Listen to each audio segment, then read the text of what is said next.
Hi everyone, my name's Amani and I'm the curator for Sisters in the Biz, a virtual international business in the arts experience happening on Saturday, October the 16th at 3 p.m. EST. Early bird tickets are going fast. Get yours soon. I'm a poet and a playwright. I'm an activist and I am passionate about youth arts and culture. I teach creative writing, I do creativity coaching, and I'm a creative consultant and I love putting together events.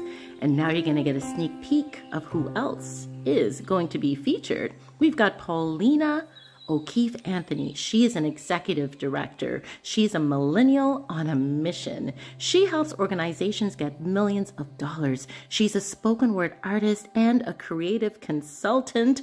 Ooh, when you hear Paulina perform, you will be blown away. We also have Francois, hailing from London, England. She has a one-woman show about a World War veteran. This sister has international acclaim. She is a slam poet. She's an arts educator. And during the pandemic, she taught workshops, writing workshops, physical workshops. And she teaches youth how to deal with their health and sexuality. And then we have Arielle John. She is an author, a scholar. She has a one-woman show. She's a playwright, and her focus is on healing through the arts. She's a healing through the arts practitioner. Arielle John has been teaching workshops virtually and helping people get through difficult situations.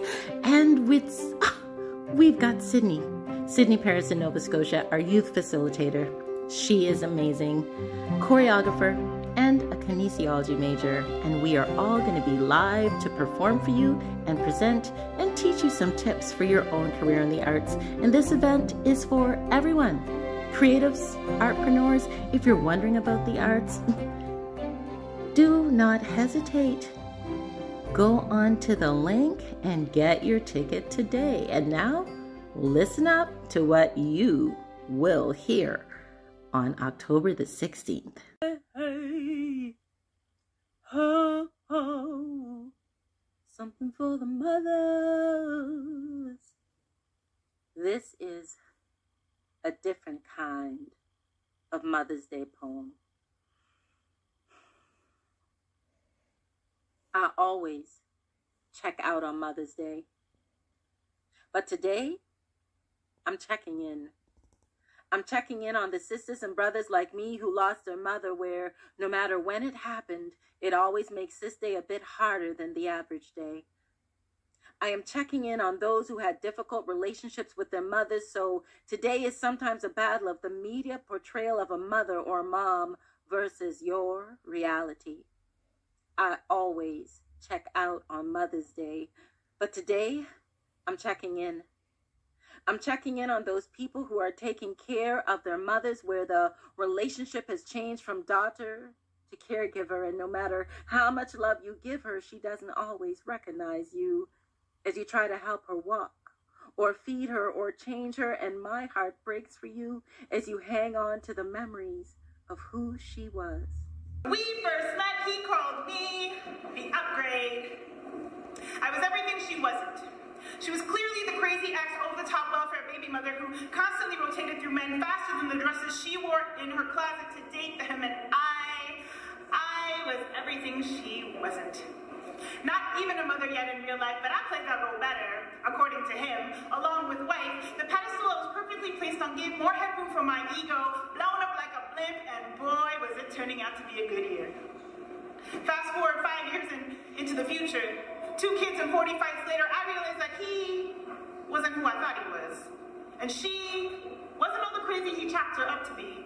And I started to look less and less different from her every time she stood in front of me. It was like looking in a mirror almost. The level of similarities had me thinking that we could have been best friends in another life, the amount of things we had in common. Stripped down in front of many so they could see beneath the clothes, beneath the skin, and the many disguises that live within. I've allowed strangers within my personal space to taste the cat philosophy, which is sometimes catalysmic or a catastrophe, depending on my mood, calmly caressing or verbal calligraphy. I perform for need, I perform for greed, I perform for love, for lust, for love, for lust, and just so I can breathe. I've spent years giving away my words, the heartfelt thoughts, feelings, and emotions that make up my poetry, putting on display my idiosyncrasies for all to see, giving up my soul to people I've never seen, drawing pictures and once closed mind, taking them on a journey that was mine to find. I've exposed my femininity, revealed my humanity for all to criticize, ride and plagiarize. And I've been a slave to my art, just so I could be heard, just so my words could be planted into the hearts of many. And I take no prisoners, least of all me, and I... The moon is a mood swing of a woman, falling pendulum across the sky in the manner of once. She is the absence of gravity. Ground controls nothing around her. We are an island, and we do not run very far without drowning. Make prayer beads from sand grains to salt our wounds on the beach. We are a family of wave and overwash and women. My grandmother knew only the light of pitch oil lamps and the glowing halo of heaven. Her husband, a floating obsession with moonshine and white okra and weekend apparitions. She who raised 8 children single-handed and good Christian, always turned the other cheek to the night storms of his fists, even ran to get the gauze when his shameless knuckles bled. And my grandmother remembers how bandage and bondage are different, but both do so well at hiding things. The moon is always shading shadows across the pale blue of her face and hiding things.